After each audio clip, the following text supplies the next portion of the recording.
isunya tak semua waris layak terima harta pusaka. Betul ni? Ya. Betul. Agak-agak kenapa? Tak.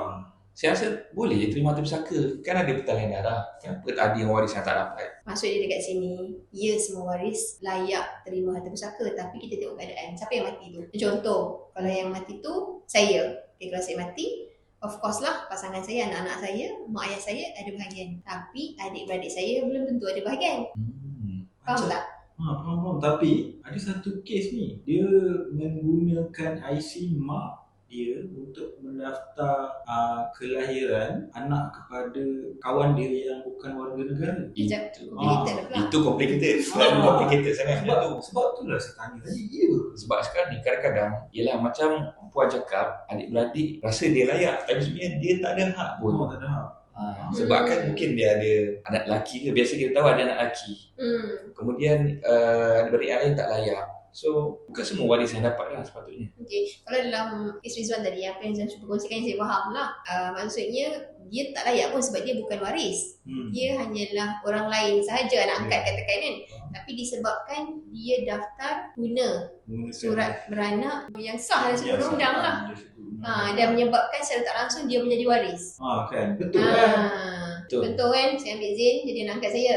Okay. Lepas tu, Zain sebenarnya tak ada pertanyaan dengan saya. Tapi saya daftarkan dalam surat beranak tu, Zain tu anak saya.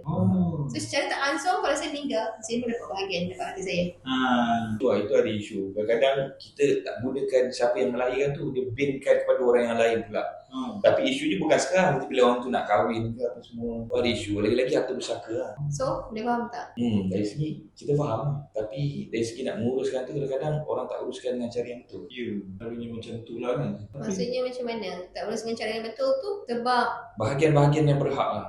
Selalunya orang tak ada ilmu bahagian waris ni. Okay, yang abang dia dapat berapa, adik dia dapat berapa, anak dia dapat berapa, itu yang jadi isu kadang-kadang. Okey, maksudnya waris-waris yang berhak tu memang kalau ikut hukum Allah dia dah ada bahagian masing-masing pun kan. Kalau suami meninggal, isteri akan dapat 1/8. Kalau ada anak, kalau tak ada anak 1/4 kan. Mak ayah 1/6, 1/6. Anak-anak lelaki dengan perempuan akan dapat bahagian yang baki tu dengan nisbah 2 anak lelaki, nisbah 1 anak perempuan. So semua orang dah ada bahagian masing-masing. Cuma tinggal lagi bila berlaku kematian, adakah waris-waris ni sebenarnya boleh duduk berbincang dengan baik dari sudut nak bahagikan harta semati? Itu yang jadi isu. Kadang-kadang kita bukan ada satu tempat. Ada kat utara, selatan semua macam mana kita nak berbincang, berkumpul kan.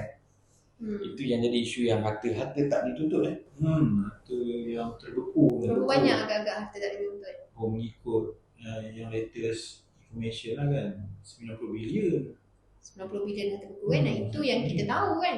Yang kita tak tahu, yang tidak berdaftar, yang belum diproses, mungkin lebih daripada itu. Siapa yang layak dapat harta kita, itu persoalannya sebenarnya. Kalau aku mati, siapa yang layak dapat harta aku? Adakah waris-waris aku yang layak dapat harta ni boleh uruskan harta aku dan tidak bergaduh sesama sendiri dalam nak menguruskan harta tu, sebab masing-masing dah ada bahagian. Jadi kita kena jumpa pada yang pakar lah sebenarnya. Kat mana kita nak pergi? Kalau macam ada orang kat luar sana yang dia nak tahu juga sebenarnya kalau dia dah tak ada nanti, macam mana pembahagian dia dengan anak-anak dia, dengan isteri dia. Okay, ada 2-3 isteri lagi. Isteri dia. So macam mana? Dekat kat mana kita nak pergi tu semua? Okay, dia jadi ada badan-badan yang menguruskan harta pusaka. Macam cakap kat Semenanjung Malaysia ni, Menara Berhad, Pejabat Pusaka Kecil, Mahkamah Tinggi Sivil, itu tempat-tempat yang boleh uruskan harta pusaka semati. Mereka boleh keluarkan surat kuasa lah mengikut undang-undang yang membolehkan waris untuk cairkan, liquidate harta semati untuk diguna pakai lah. Tapi proses tu kalau tak diurus ataupun dirancang dengan baik semasa hidup, proses tu memang panjang. Sebab tu dalam kebanyakan kes, kenapa harta pusaka gagal diurus? Sebab pemuafakatan antara waris tu tak ada. Bayangkan contoh kita dalam bicara pusaka ni. Encik Zain ni saya mati, saya je mati kan, tak pernah saya mati. So Encik Zain ada bahagian. Saya puan dia mati, pilih dia tak. Encik Zain ada bahagian. So bagi contoh lah, Encik Zain ada bahagian setengah, Rizwan ada bahagian setengah. Dulu jadi anak saya kan, jadi anak saya je kan. So bila saya meninggal, Zain dapat setengah, Rizwan dapat setengah. Katakanlah saya pun ada anak angkat, contoh saya ada anak angkat kan. Dalam bicara kat mahkamah tu, contoh Zain tahu Zain dapat setengah, Rizwan tahu Rizwan dapat setengah. Korang dua-dua dah besar ni. Okay, setengah daripada sejuta, 500,000 seorang, 500,000 seorang. Okay, cukup lah. Awal-awal lagi dah cakap kan. So, mata pun dah terbeliak kan. So, anak angkat saya punya nasib macam mana kakak? Tengok boleh bicara kita orang. Tengok boleh bicara kita kami lah. Kan? Awal-awal lagi saya dah nampak mata seorang-seorang tu dah penuh dengan duit tu kan. Jadi itu hakikat sebenar. Itu hakikat sebenar. Jadi macam mana kalau anak yang contoh anak angkat akan situasi kan kecil. Definitely dia takkan boleh masuk sesi bicara tu dalam mahkamah.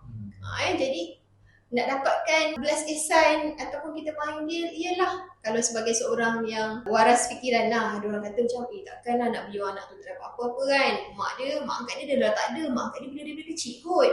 Tapi lagi dua orang ni sebagai contoh, bukan anak saya lah tukar kan, adik-adik saya lah kan. Tengok budak tu nak bagi tak nak bagi dia sejuta ni. Itu yang jadi tanda tanya. Bukan kat sini je tapi masyarakat kat luar sana. Ya. So itu hakikat sebenar lah. Jadi saya rasa benda ni kena ambil cakna waktu kita masih hidup lah. Senang kita nak uruskan segalanya. Sebab sekarang ni banyak benda kita boleh buat sebenarnya daripada awal sebelum kita menutup mata. So macam Puan Aisyah ni apa Puan Aisyah punya suggestion? Dia sebenarnya setiap orang bertanggungjawab untuk urus harta masing-masing. Kalau kita tak tahu, kita tak boleh predict future kita macam mana, nasib waris kita macam mana. Sediakan payung sebelum hujan. Tapi hakikatnya macam itulah. Sebab kita tak boleh tahu apa yang akan berlaku, so kita hanya boleh buat yang terbaik. Jadi buat yang terbaik adalah urus dan rancang harta tu daripada sekarang. Tak kira berapa banyak pun yang kita ada. Jadi mana-mana yang kat luar sana yang tak tahu macam mana nak mula untuk merancang harta, especially waktu kita masih hidup, masih sihat ni. So jadi kita boleh contact Auditor Pusaka ataupun komen pusaka, nanti kita akan take from there.